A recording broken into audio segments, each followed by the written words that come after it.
Hello dear student, welcome back to Eduwallet 2.0. നമ്മൾ എഡ്യൂവാലറ്റിലെ +2 Onam exam time ടേബിളും അതിനോടുകൂടെ എങ്ങനെ നമുക്ക് പഠിക്കാമുള്ള ഒരു പെർഫെക്റ്റ് സ്റ്റഡി പ്ലാൻ ആയിട്ടാണ് വന്നിരിക്കുന്നത്.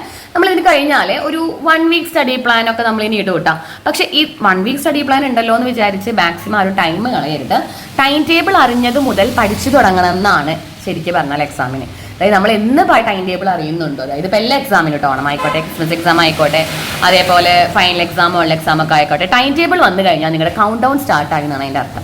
അപ്പോൾ +2 ആണ് പരീക്ഷയുടെ ടൈം ടേബിൾ ആണ് ആദ്യം മിസ് പറയുന്നത്. അതിനുശേഷം എങ്ങനെയൊക്കെ നിങ്ങൾക്ക് നല്ല രീതിയിൽ പഠിക്കാം, ഓരോ സബ്ജക്റ്റും എങ്ങനെ നിങ്ങൾക്ക് കവർ ചെയ്യാം എന്നുള്ളൊരു ടോപ്പിക്കാണ് ഇന്നത്തെ വീഡിയോയിലേക്ക് കടക്കുന്നതിന് മുൻപ് ആദ്യമായിട്ടാണ് നമ്മുടെ ചാനൽ നിങ്ങൾ കാണുന്നത് എങ്കിൽ ലൈക്ക് ചെയ്യുക, ഷെയർ ചെയ്യുക, സബ്സ്ക്രൈബ് ചെയ്യുക, നിങ്ങളുടെ ഫ്രണ്ട്സിനൊക്കെ ഒന്ന് അയച്ചു കൊടുക്കുക, മാക്സിമം സപ്പോർട്ട് ചെയ്യുക. ഓക്കെ, അപ്പോൾ നമുക്ക് വീഡിയോയിലേക്ക് കിടക്കാം. ഓക്കെ, അപ്പൊ സെപ്റ്റംബർ 4 മുതൽ സെപ്റ്റംബർ 12 വരെയാണ് നമുക്ക് എക്സാം ഉള്ളത്. അതിൽ മിസ് ഇതിലിപ്പോൾ ഒരു 6 സബ്ജക്റ്റുകളല്ല, അതിൽ മാത്സും പൊളിറ്റിക്കൽ സയൻസും സ്റ്റാറ്റിസ്റ്റിക്സും ഉള്ള എല്ലാ ഡേറ്റുകളും മിസ് എടുത്തിട്ടുണ്ട്. നമുക്ക് എക്സാം സ്റ്റാർട്ട് ചെയ്യുന്നത് 4th വെനസ്ഡേ ആണ്. വെനസ്ഡേ നമുക്ക് ഫസ്റ്റ് എക്സാം ലാംഗ്വേജ് ആണ്, മലയാളം ഓർ ഹിന്ദിയാണ് നമുക്ക് അന്ന് എക്സാം വരുന്നത്. അത് ഫോർനൂൺ തന്നെയാണ്, അതായത് മോർണിംഗ് സെക്ഷനിലായിരിക്കും എക്സാം. നമുക്ക് അപ്പോൾ ഉച്ച കഴിഞ്ഞിട്ടുണ്ടെങ്കിൽ വീട്ടിലേക്ക് പോരാം. ഉച്ചയ്ക്ക് ശേഷം നിങ്ങൾക്ക് അടുത്ത എക്സാമിനുള്ളത് പ്രിപ്പയർ ചെയ്യാം. തൊട്ട് പിറ്റേ ദിവസം നമ്മുടെ എക്സാം വരുന്നത് ഓൺ തേഴ്സ്ഡേ ആണ്. തേഴ്സ്ഡേ നമുക്ക് ഇംഗ്ലീഷ് ആണ് എല്ലാവർക്കും ഉണ്ട്. ദെൻ 6th മാത്സ് ഇല്ലാത്ത സ്റ്റുഡൻസിന് അന്നില്ല, കാരണം അപ്പോൾ അവർക്ക് എത്ര ദിവസത്തെ ലാഗ് കിട്ടിയിട്ടുണ്ട്, 6, 7, 8 3 ദിവസത്തെ ലീവിന് ശേഷം അവർക്ക് പിന്നീടുള്ളത് കമ്പ്യൂട്ടർ അപ്ലിക്കേഷനും സ്റ്റാറ്റിസ്റ്റിക്സും ഒക്കെയാണ്. അത് മോർണിംഗിലാണ് കമ്പ്യൂട്ടർ അപ്ലിക്കേഷൻ, ഉച്ചയ്ക്കാണ് സ്റ്റാറ്റിസ്റ്റിക്സ്. അപ്പോൾ ഒരു ദിവസം 2 എക്സാം ഇല്ല. അത് പലർക്കും കമ്പ്യൂട്ടർ അപ്ലിക്കേഷൻ ഉള്ളവർക്ക് സ്റ്റാറ്റ് ഇല്ല, അങ്ങനത്തെ ഒരു പോർഷനാണ് കേട്ടോ അന്ന്. ഓക്കെ, ദെൻ 10th ഇക്കണോമിക്സ് ആണ് നമ്മുടെ എക്സാം. അപ്പോൾ ശരിക്കും പറഞ്ഞാൽ 10th എക്കണോമിക്സും അക്കൗണ്ടൻസിയും അടുപ്പിച്ചിട്ടാണ്. ആ അക്കൗണ്ടൻസിയും എക്കണോമിക്സും പഠിക്കാൻ നിങ്ങൾക്ക് നന്നായി ടൈം ഇതിൻ്റെ ഗ്യാപ്പിലുണ്ട്. കാരണം കമ്പ്യൂട്ടർ അപ്ലിക്കേഷനും സ്റ്റാറ്റൊക്കെ നമുക്ക് നല്ല രീതിയിൽ ഒരു ഓപ്ഷണൽ സബ്ജക്റ്റ് ആണ്. ഓക്കെ, ദെൻ ലാസ്റ്റ് ആണ് നമ്മുടെ എക്സാം ഓൺ ഫ്രൈഡേ. നമുക്ക് ബിസിനസ് സ്റ്റഡീസ് ആണ് വരുന്നത്. കംപ്ലീറ്റ്ലി എന്താ പറയുക, ഒരു തിയറി പോർഷൻ ആണ് നമുക്ക് പറയാം അല്ലേ. ഇതാണ് നമ്മുടെ ടൈം ടേബിൾ. അപ്പോൾ ഈ ടൈം ടേബിൾ വെച്ച് നോക്കുകയാണെങ്കിൽ നിങ്ങൾ വേണ്ട വിധത്തിൽ ഇപ്പം തന്നെ മെല്ലെ പഠിച്ചു പോയാൽ മതിയാവും. കാരണം ആദ്യം നമുക്ക് പേടിപ്പിക്കുന്ന സബ്ജക്റ്റുകളൊന്നുമല്ല. എന്നാൽ മെല്ലെ നമുക്ക് പഠിക്കാൻ ടൈം ഉണ്ടോ എന്ന് ചോദിച്ചാൽ അത്യാവശ്യത്തിന് ടൈമൊക്കെ നമ്മുടെ കയ്യിലുണ്ട്. ഓക്കെ, അപ്പോൾ ഈ ഒരു ടൈം ടേബിൾ കണ്ടു കഴിഞ്ഞാൽ എങ്ങനെ നമുക്ക് പഠിച്ചു തുടങ്ങാം നോക്കി നോക്കാം. നിങ്ങൾക്ക് വർക്കിംഗ് ഡേയ്സും ഉണ്ട്, അതുപോലെ തന്നെ ഇതിൻ്റെ ഇടയിൽ ഹോളിഡേയ്സും ഉണ്ട് അല്ലേ. ഹോളിഡേയ്സ് എന്ന് പറയുമ്പോൾ ട്യൂസ്ഡേ നമുക്കില്ല, കുറച്ച് ഹോളിഡേയ്സ് നമുക്ക് വരുന്നുണ്ട്. അപ്പം തന്നെ സാറ്റർഡേ സൺഡേസ് ഇല്ല. വർക്കിംഗ് ഡേയ്സ് എന്ന് പറയുമ്പോൾ നിങ്ങൾ സ്കൂളിൽ മോർണിംഗ് സെക്ഷനിൽ പോകും അല്ലേ.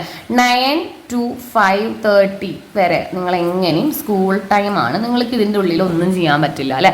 ഈ സമയമല്ലാത്ത നിങ്ങളുടെ മോർണിംഗ് സെക്ഷനും ഈവനിങ് സെക്ഷനും നിങ്ങൾ യൂസ് ചെയ്യുക എന്നുള്ളതാണ് ഫസ്റ്റ് ചെയ്യേണ്ടത്. മോർണിംഗ് സെക്ഷൻ എന്ന് പറയുമ്പോൾ ഇപ്പം നിങ്ങൾ സ്കൂളിലേക്ക് പോകുന്നത് ഒരു 7:30, 8 o'clock വരെ പോകുന്ന കുട്ടികളുണ്ട് അല്ലേ. അപ്പോൾ അതിൻ്റെ 1 hour മോർണിംഗിൽ ഒരു 1 hour നിങ്ങൾ എങ്ങനെയെങ്കിലും കണ്ടെത്തണം. ഈ 1 hour നിങ്ങൾ കണ്ടെത്തിയിട്ട് നിങ്ങൾ പഠിക്കേണ്ട സബ്ജക്റ്റ് എന്ന് പറയാം, മിസ്സിൻ്റെ അഭിപ്രായത്തിൽ നിങ്ങൾ പഠിക്കേണ്ടത് തിയറി സബ്ജക്റ്റുകളാണ്. തിയറി എന്ന് പറയുമ്പോൾ അക്കൗണ്ടൻസി ഒരിക്കലും അപ്പോൾ പഠിക്കരുത്. കാരണം എന്താണെന്ന് വെച്ചാൽ അക്കൗണ്ടൻസി പ്രോബ്ലത്തുമൊക്കെ ഇരുന്ന് കഴിഞ്ഞാൽ നിങ്ങൾക്ക് ടൈം എങ്ങനെ പോകും നമുക്ക് പറയാൻ പറ്റില്ല. തിയറി സബ്ജക്റ്റുകൾ ലൈക്ക് ഇക്കണോമിക്സിലെ മാക്രോ സെക്ഷൻ, മാക്രോ എക്കണോമിക്സ് പഠിക്കാം, ബിസിനസ് സ്റ്റഡീസ് പഠിക്കാം, ഇംഗ്ലീഷ് പഠിക്കാം, മലയാളം പഠിക്കാം, അല്ലെങ്കിൽ ഹിന്ദി പഠിക്കാം. അങ്ങനെയുള്ള സബ്ജക്റ്റുകൾ, കമ്പ്യൂട്ടർ അപ്ലിക്കേഷനൊക്കെ നിങ്ങൾക്ക് മോർണിംഗിൽ 1 hour ഒരു 2-3 ടോപ്പിക്സ് നല്ലപോലെ പഠിച്ചു കഴിഞ്ഞാൽ നമുക്ക് മൈൻഡിൽ റിഫ്രഷ് ആയിട്ടുണ്ടാവും. ഓക്കെ, മോർണിംഗിൽ ഒരു 1 hour നിങ്ങൾ കണ്ടെത്താം. 9 o'clock സ്കൂളിൽ എത്തണമെന്നുണ്ടെങ്കിൽ ഒരു 8:30 പോകുന്നവരുണ്ടാവാം. അപ്പോൾ നിങ്ങളൊരു 7:30 പോകുന്നവരാണ് എങ്കിൽ നിങ്ങൾ 6:30 എണിക്കുന്നുണ്ടാവും. അപ്പോൾ നിങ്ങൾ എന്ത് ചെയ്യുക, ഒരു 5:45 or 6 o'clock ആയിട്ട് എണിച്ച് ഒരു 1 hour നിങ്ങൾ മോർണിംഗിൽ എപ്പോഴും കണ്ടെത്തിയിരിക്കണം. ഒന്നുകിൽ നിങ്ങൾക്ക് ആ 1 hour തിയറി സബ്ജക്റ്റ് പഠിക്കാനായിട്ട് യൂസ് ചെയ്യാം, അതല്ല എങ്കിൽ തലേ ദിവസം നിങ്ങൾ പഠിച്ചത് റിക്കവർ ചെയ്യാനായിട്ട് യൂസ് ചെയ്യാം. പിന്നീട് ഈവനിങ് സെക്ഷനിൽ നിങ്ങൾക്ക് ഒരു 6 o'clock മുതൽ 11 o'clock വരെ ടൈമുണ്ട്. 11 o'clock നിങ്ങൾ ഉറങ്ങിയാൽ മതി. എക്സാം ഒക്കെ അല്ലേ, 11 o'clock അല്ല അല്ലേ, 12, 1 ഒക്കെ ഉറങ്ങുന്ന സ്റ്റുഡൻസ് ഉണ്ട്. പഠിച്ചിട്ടൊന്നും ആവില്ല, നിങ്ങളുടേതായ കാര്യങ്ങളിലാവും. 6 to 11 എന്ന് പറയുമ്പോൾ നിങ്ങൾക്ക് അവിടെ 5 മണിക്കൂർ ഈവനിങ് സെക്ഷനിലുണ്ട്. ഈ 5 മണിക്കൂറിൽ ഒരു 1 hour നിങ്ങൾക്ക് വേണമെങ്കിൽ റെസ്റ്റ് ടൈം ആവാം. റെസ്റ്റ് ടൈം എന്ന് വെച്ചാൽ സ്കൂൾ വിട്ട് വന്ന് നിങ്ങൾക്കൊക്കെ ഒന്ന് ഫ്രഷപ്പ് ആയി വാഷ്റൂമിലൊക്കെ ഒന്ന് പോയി ഒന്ന് കൂളായിട്ടിരിക്കുന്ന ടൈം. ബാക്കിയുള്ള 4 മണിക്കൂറുണ്ട് നിങ്ങൾക്ക്. ഈ 4 മണിക്കൂറിൽ നിങ്ങൾക്ക് അക്കൗണ്ടൻസി പഠിക്കാം. അക്കൗണ്ടൻസി ഒരു 1.5 hours എടുത്ത് പഠിക്കണം. അതായത് വിത്ത് പ്രോബ്ലത്തിനോടൊപ്പമുള്ള ജേർണൽ എൻട്രീസ് അതൊക്കെ പഠിക്കാം. ദെൻ പിന്നീട് പഠിക്കേണ്ടത് എക്കണോമിക്സിലെ മൈക്രോ അല്ലെ സെക്കൻഡ് ചാപ്റ്റർ ആണ്. മൈക്രോയിലെ സെക്കൻഡ് ചാപ്റ്റർ വളരെയധികം ഇമ്പോർട്ടൻ്റ് ആണ്. അത് നല്ല പോലെ നിങ്ങൾക്ക് പഠിക്കാനായിട്ടുണ്ട്. ഇത് രണ്ടും നിങ്ങൾക്ക് എന്ത് ചെയ്യാം, ഒരു 1 അവറിൽ 1.5 3 അവർ എടുത്ത് പഠിക്കാം. പിന്നീട് നിങ്ങൾ പഠിക്കേണ്ടത് computer application or statistics or politics. ഇതിലെ ഏതെങ്കിലും ഒരു ഓപ്ഷണൽ സബ്ജക്റ്റ് 1 അവർ നിങ്ങൾക്ക് പഠിക്കാനായിട്ട് പറ്റും. അപ്പോൾ ഒരു 3 സബ്ജക്റ്റ് നിങ്ങൾ സ്കൂളിലെ വർക്കും അസൈൻമെൻറ്റ്സ് ഒക്കെ ചെയ്ത് കഴിഞ്ഞാൽ 3 സബ്ജക്റ്റ് നിങ്ങൾ എങ്ങനെയും ഒരു ഈവനിങ് സെക്ഷനിൽ പഠിക്കാം. ഓക്കെ, ഈ പഠിച്ചത് നിങ്ങൾക്ക് പിറ്റേ ദിവസം മോർണിംഗിൽ മിസ് പറഞ്ഞ 1 അവറിലൊന്ന് റീകളക്ട് ചെയ്യാനായിട്ട് പറ്റണം. ഓക്കെ, ഇതാണ് വർക്കിംഗ് ഡേയ്സിലുള്ള ഒരു പ്ലാൻ. നിങ്ങൾ ഈ പ്ലാനിലൂടെ ഇന്ന് മുതൽ പോവാം. വർക്കിംഗ് ഡേയ്സ്, അതായത് എക്സാം കഴിയുന്നത് വരെ സ്കൂളുള്ള ടൈം എനിക്ക് മോർണിംഗിൽ ഒരു 1 അവർ വേണം, ഈവനിങ്ങിൽ ഒരു 4 അവർ വേണം, കിട്ടിയേ പറ്റൂ. ഓക്കെ, ഇതെ ഹോളിഡേയ്സ് എന്ന് പറയുമ്പോൾ നിങ്ങൾ കംപ്ലീറ്റ്ലി ഫ്രീ ആണ്.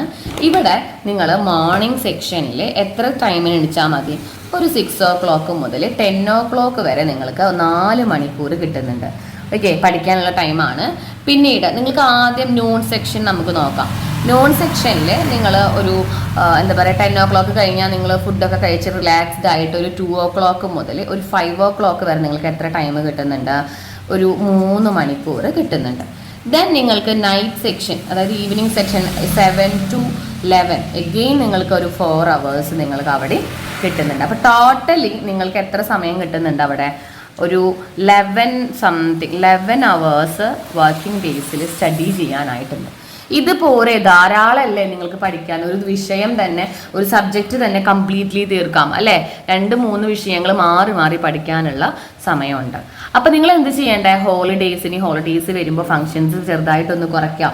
എനിക്ക് ദിവസത്തിൽ ഇപ്പോൾ ഞാനിവിടെ കുറേ മണിക്കൂർ നിങ്ങൾക്ക് നിങ്ങളുടേതായ കാര്യങ്ങൾ കിട്ടുന്നിട്ടുണ്ട്. അപ്പം മോർണിംഗിൽ എനിക്കൊരു മണിക്കൂർ എനിക്ക് പഠനത്തിന് മാറ്റി വെച്ചേ പറ്റൂ.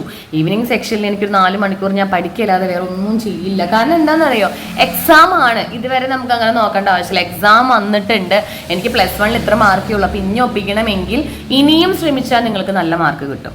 ഹോളിഡേയ്സിൽ ഇത്രയും മണിക്കൂർ നിങ്ങൾക്ക് കിട്ടി. പിന്നെ മിസ് പറഞ്ഞ പോലെ മോർണിംഗ് സെക്ഷനിൽ തിയറി പഠിക്കുകയാണ് ഒന്നുകൂടി ബെറ്റർ. കാരണം നിങ്ങളുടെ ടൈം പോകണ്ടെന്ന് വെച്ചിട്ടാണ്. ചില കുട്ടികൾക്ക് മോർണിംഗ് സെക്ഷനിൽ തിയറി പഠിക്കേണ്ട അത്ര ഇഷ്ടം ഉണ്ടാവില്ല. ഓക്കെ, പിന്നെ അക്കൗണ്ടൻസി പഠിക്കുമ്പോൾ ശ്രദ്ധിക്കേണ്ട കാര്യം എന്താണെന്ന് വെച്ചാൽ, അക്കൗണ്ടൻസിയിൽ നമ്മൾ പ്രോബ്ലംസ് ആണ് ആദ്യം പഠിക്കേണ്ടത്. ഫസ്റ്റ് നമ്മൾ പഠിക്കുക പ്രോബ്ലംസ് ആണ്.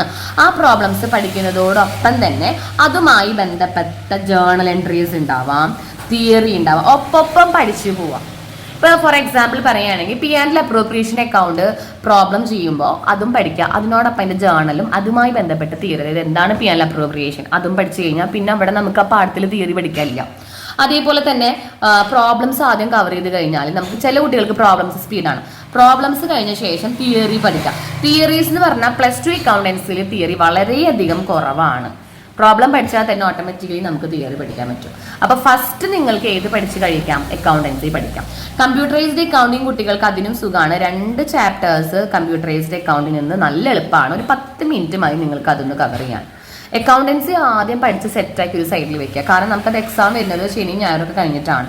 എങ്കിലും നമുക്ക് ആ സമയത്ത് ഒന്ന് റീകളക്ട് ചെയ്താൽ മതി. ഓക്കെ, AFS കുട്ടികൾക്ക് പക്ഷേ തിയറി നമുക്ക് AFS കുട്ടികളെ സംബന്ധിച്ച് ഒരുപാട് തിയറി പഠിക്കാനുണ്ട് കേട്ടോ. അപ്പോൾ അക്കൗണ്ടൻസി ആദ്യം പ്രോബ്ലം പഠിക്കുക, അതുമായി ബന്ധപ്പെട്ട തിയറി ജേർണലും ഒപ്പം പഠിച്ചു പോവുക. അപ്പോൾ കുറേ പോർഷൻ അങ്ങോട്ട് തീരും. Okay, then next business studies എങ്ങനെയാണ് പഠിക്കേണ്ടതെന്ന് വെച്ചിട്ടുണ്ടെങ്കിൽ, ബിസിനസ് സ്റ്റഡീസ് പഠിക്കുമ്പോൾ നമുക്ക് 4-5 ചാപ്റ്റേഴ്സ് ആണ്, 5 ചാപ്റ്റേഴ്സ് ആണ് ബിസിനസ്സിൽ പഠിക്കാനുള്ളത്. നിങ്ങളെല്ലാവരും ആദ്യം പഠിക്കേണ്ട പാഠം സെക്കൻഡ് ചാപ്റ്റർ ആണ്. സെക്കൻഡ് ചാപ്റ്റർ എന്ന് പറയുമ്പോൾ ഫസ്റ്റ് പഠിക്കേണ്ടത് സെക്കൻഡ് ചാപ്റ്റർ ആണ്, അതായത് പ്രിൻസിപ്പിൾസ്. കാരണം അതാണ് നമുക്ക് 8 മാർക്ക് 5 മാർക്കിനൊക്കെ എല്ലാ ക്വസ്റ്റ്യൻ പേപ്പറിലും റിപ്പീറ്റഡ് ആയിട്ട് ചോദിക്കുന്ന ക്വസ്റ്റ്യൻ. അതാണ് ആദ്യം പഠിക്കേണ്ടത്.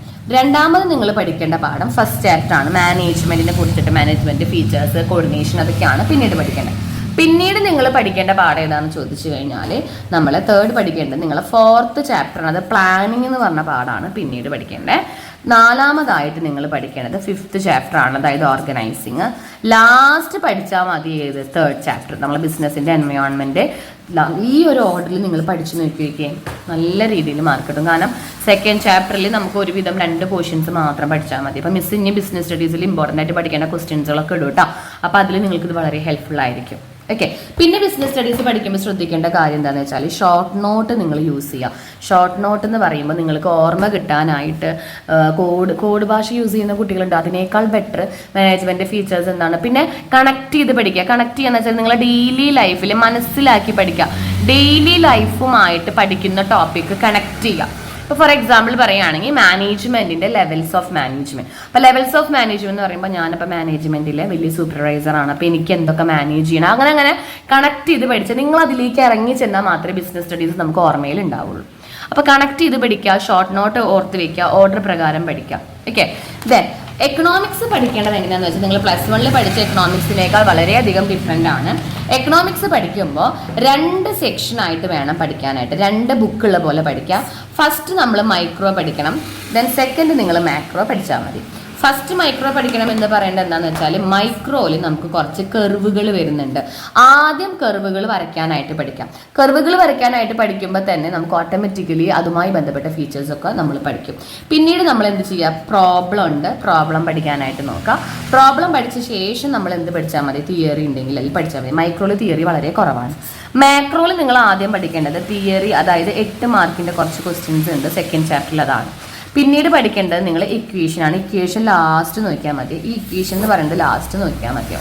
ഓക്കെ, അപ്പോൾ ഇങ്ങനത്തെ സെക്ഷൻ വേണ്ടിയിട്ടാണ്. അതിൽ കർവ് നിർബന്ധമാണ്, വരയ്ക്കാൻ അറിഞ്ഞില്ലെങ്കിൽ എങ്ങനെയെങ്കിലുമൊക്കെ പഠിച്ചിരിക്കണം. പിന്നെ കമ്പ്യൂട്ടർ ആപ്ലിക്കേഷൻ ലാംഗ്വേജുകൾ മിസ് പറയുന്നില്ല, കാരണം നിങ്ങൾ എങ്ങനെയായാലും തലേദിവസത്തെ ആ ഒരു ഷോർട്ട് നോട്ടുകളും അല്ലെങ്കിൽ അതിൻ്റെ കഥ കേൾക്കുക നിങ്ങളുടേതായ ലാംഗ്വേജിൽ അപ്ലൈ ചെയ്യുകയാണ് ചെയ്യാം അല്ലേ. Then exam oriented topics cover ചെയ്ത് പഠിക്കുക. ഒരു പേപ്പറിൽ ഒരു പേജിൽ ഇങ്ങനെ പിടിച്ചിരിക്കാതെ മാക്സിമം എക്സാം ഓറിയന്റഡ് ടോപ്പിക്കുകൾ കവർ ചെയ്ത് ലാസ്റ്റ് എന്ത് നോക്കിയാൽ മതി, ആദ്യം മെയിൻ ആയിട്ട് വെയിറ്റേജ് ഉള്ള ടോപ്പിക്കുകൾ നോക്കിയാൽ മതി, എന്നിട്ട് ലാസ്റ്റിലത്തെ ടോപ്പിക്കുകൾ നോക്കാം. പിന്നെ ഒരു 2 hour എങ്കിലും വർക്കിംഗ് ഡേയ്സിൽ നിങ്ങൾ എടുക്കണം. ചില കുട്ടികളുണ്ട് സ്കൂൾ ഉണ്ടായിരുന്നു പഠിക്കാൻ പറ്റിയില്ല, സെമിനാർ ഉണ്ട്, സെമിനുണ്ട്, ട്യൂഷൻ ഉണ്ട് എന്നൊക്കെ പറയുന്ന കുട്ടികൾ. അതൊക്കെ മാറ്റി നിർത്തിയാൽ ഒരു 2 hour വർക്കിംഗ് ഡേയിൽ കണ്ടുപിടിക്കണം, ഒരു 6 hour ഹോളിഡേയിലും കണ്ടുപിടിക്കണം. എന്തിനാണെന്നറിയോ, സ്റ്റഡി ചെയ്യാനാണ്, അല്ലാതെ അതും പിടിച്ചിരുന്ന് നിങ്ങളുടേതായ കാര്യങ്ങൾ ചെയ്തിരിക്കരുത്. ഓക്കെ, ഈ ഒരു രീതിയിൽ നിങ്ങൾ സബ്ജക്ട് വൈസ് പഠിച്ചു പോവുക. ഈ ഒരു രീതിയിൽ ടൈം കണ്ടെത്തി കഴിഞ്ഞാൽ നിങ്ങൾക്ക് എന്ത് ചെയ്യാൻ പറ്റും, ഓണ പരീക്ഷേനെ നിങ്ങൾക്ക് സിമ്പിളായിട്ട് മറികടക്കാൻ പറ്റും. അപ്പോൾ ടൈം ടേബിൾ എല്ലാവരും വെച്ച് നോക്കുക, എത്ര പോർഷൻസ് ഉണ്ടെന്ന് ഉറപ്പ് വരുത്താം. മിസ് കഴിഞ്ഞ വീഡിയോസ് എല്ലാം ഡിസ്ക്രിപ്ഷൻ ബോക്സിൽ ഇടുന്നുണ്ട്, കാണാത്ത കുട്ടികളുണ്ടെങ്കിൽ കാണുക. നമ്മളിനി ബിസിനസ് ഇത്ര പഠിച്ചാൽ മതി, ബിസിനസ്സിൽ പഠിക്കുന്ന ടോപ്പിക്കുകളൊക്കെ നമ്മളിനി കവർ ചെയ്യുന്നതാണ്. സോ എല്ലാവരും മാക്സിമം എന്ത് ചെയ്യുക, ടൈം കണ്ടെത്തിയിട്ട് പഠിക്കാനായിട്ട് ശ്രദ്ധിക്കാം. ഓക്കെ ഡിയർ സ്റ്റുഡൻറ്റ്, അപ്പോൾ നിങ്ങൾക്ക് വീഡിയോ ഹെൽപ്ഫുൾ ആയെന്ന് വിചാരിക്കുന്നു. വീഡിയോ ഹെൽപ്ഫുൾ ആയെങ്കിൽ ലൈക്ക് ചെയ്യാനും ഷെയർ ചെയ്യാനും സബ്സ്ക്രൈബ് ചെയ്യാനും മറക്കരുത്. നിങ്ങളുടെ ഫ്രണ്ട്സിനൊക്കെ ഒന്ന് അയച്ചു കൊടുക്കാം കേട്ടോ. Okay dear student, thank you so much.